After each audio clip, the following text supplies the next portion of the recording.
Hello, I'm Jeff Wasielewski. I'm the commercial tropical fruit agent for the Miami-Dade extension office down at Homestead. Today I'm going to teach you how to properly plant a fruit tree. Okay, so when you're going to plant a fruit tree, you need to think about a couple different things. You need to think about your location, you need to think about how deep you're going to plant it, protecting the tree for the future, watering, and you also need to think about the fruit tree itself. You need a young, healthy tree. This is in a 2-gallon pot. That's this size. If it was much larger, it's a possibility that the root system would be bound up, so that would not be a good thing. This is a healthy tree. I know this came from a good grower. This is also a grafted tree, which you can see here. This is the graft, and what that means is that we know exactly what cultivar this is. This is an Angie mango, and if this wasn't grafted, if it was just from seed, we wouldn't know what it was. All right, so when you're selecting your fruit tree, you want to make sure, like I said, that it's young and that it's healthy. So if you look at this tree, small, that means I don't have to dig a huge hole, which is a good thing. Small, which means it's cheaper, another good thing. Small, which means it's easy to transport, another great thing.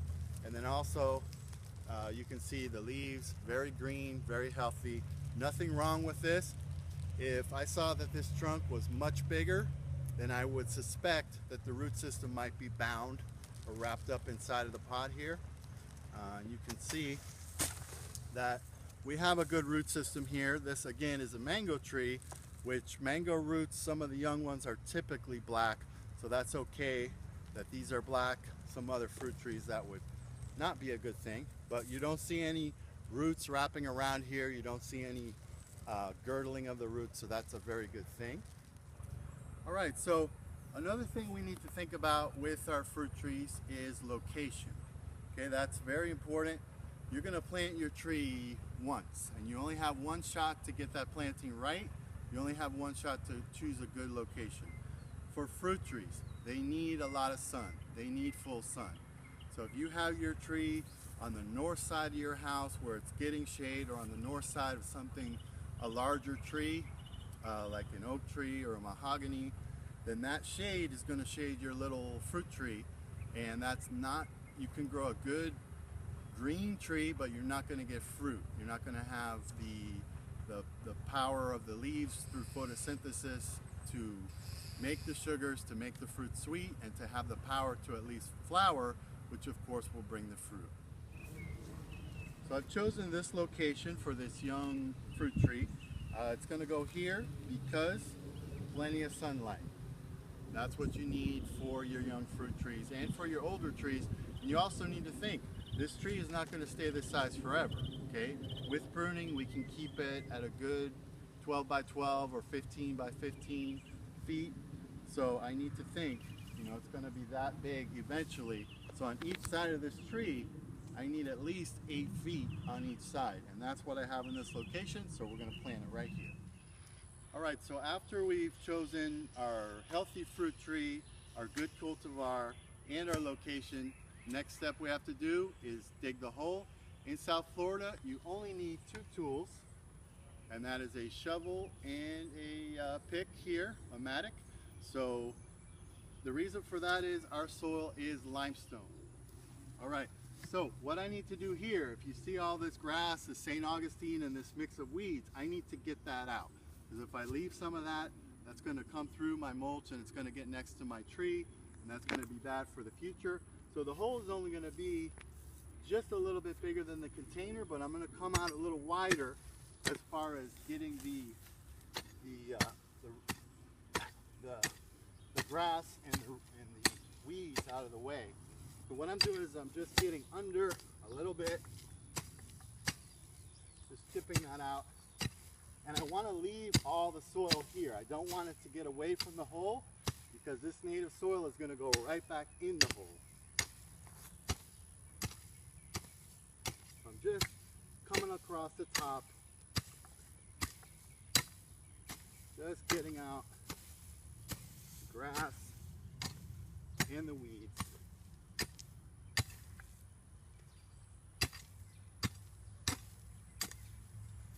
Okay, so I want to save some of that that soil. So I shake that off. I get the weeds out of there. Now I'm going to hand pull some of this.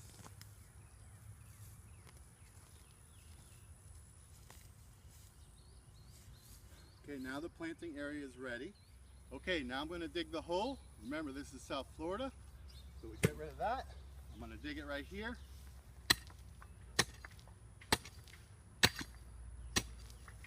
Now this soil is not bad, like I mentioned before. This is an older growth, or some of these holes were ancient, dug before. But as I'm digging, you see still a lot of rock in here, and this is the limestone that's all over South Florida.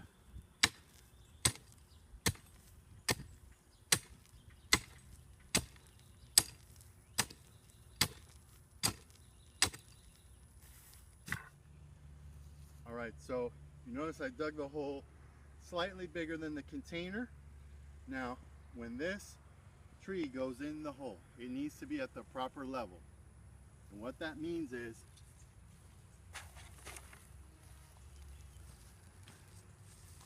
okay, all the roots need to be below the ground, all the trunk needs to be above the ground. Seems like a simple concept, but this commercially is a mistake that's made all over South Florida as well as in backyards. So how do I know the right level?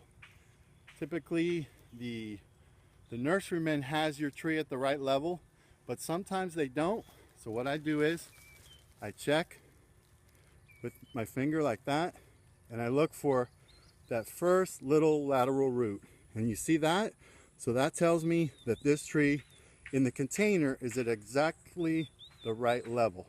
The soil is not here and it's not too high. So when I put that in the ground, I need to maintain that exact level.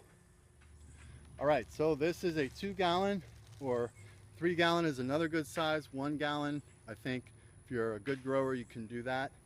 But this particular tree, you see the roots are at the edge of the container, but they're not all wrapped up. This tree, because the roots are at the edge of the container, needs to either get into a bigger container or into the ground. And before I plant this, I'm just going to kind of tickle the roots here a little bit so they don't stay in that pot shape. And I'm doing this right over the hole so we don't lose any of that soil. And now I'm going to put this into the ground. And remember, the key here is putting it at the right level.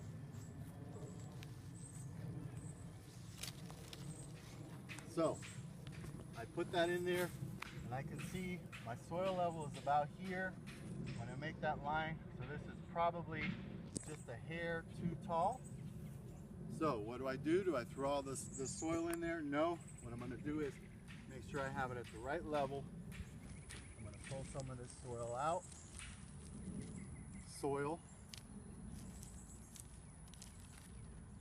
Yeah. So that should be just the right level right there. And now I don't need to put any additives or anything here. I'm going to put the native soil right back into the hole, because we want these roots to experience the real world. They're not going to be stuck in a nice little pot or hole full of great soil. They're going to be in our South Florida soil. I'm putting that soil right back in. And you notice I kept the soil close to the hole when I dug.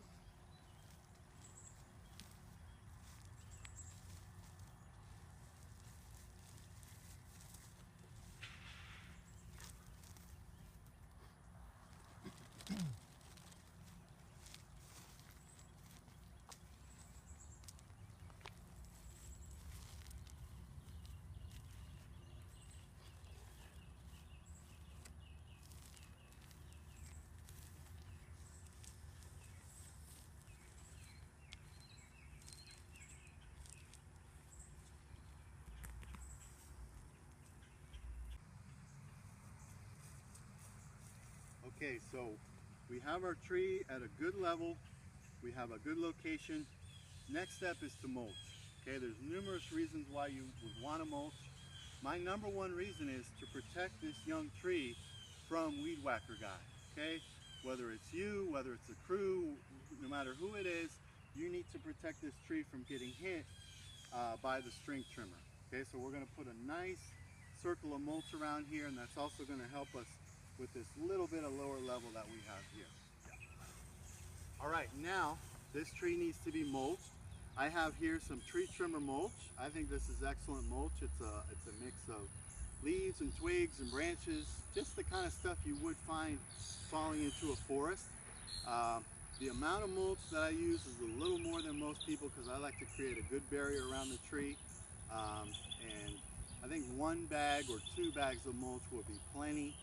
And I typically, like I said, I like to use tree trimmer mulch and any mulch that you use that does not have any added colors or any additives and is ecologically harvested. That would be your best type of mulch to purchase. So I'm going to go ahead and mulch this tree now.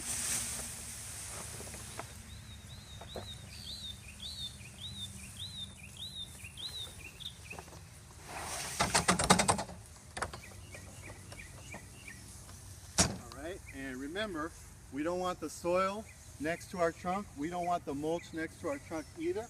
So I'm going to create a nice little mulch ring here, just like this.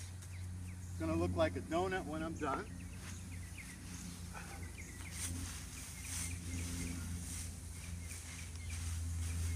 Okay, so you notice we've created a nice barrier here, and we kind of have that little donut shape. So next to the trunk, we don't have mulch up right next to the trunk. We have this little indentation here. I'm just going to drop a little more in there like that. We want to make sure our tree is nice and straight, which it is. And like this.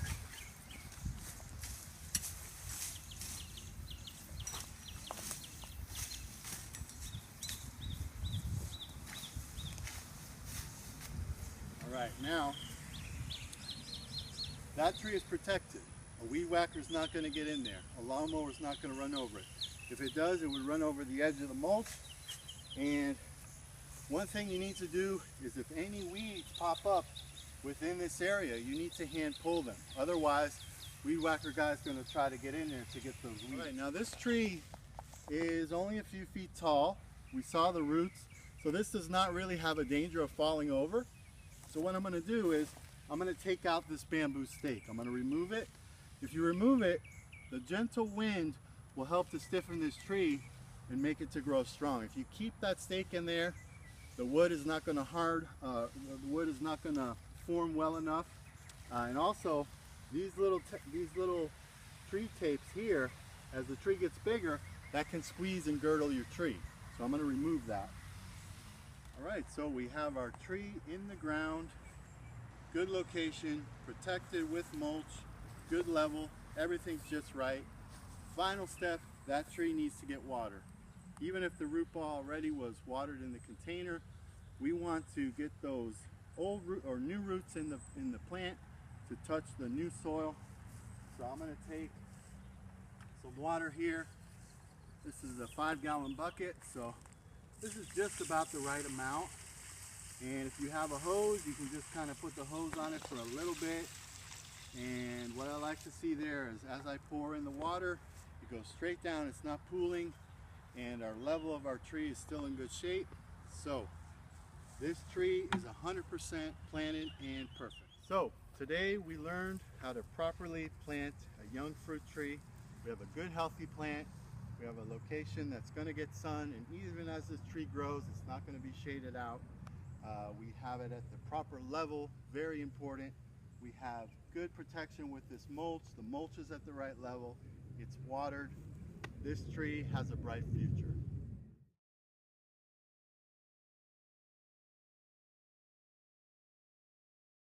So I'm Jeff Wasielewski. I'm the commercial tropical fruit agent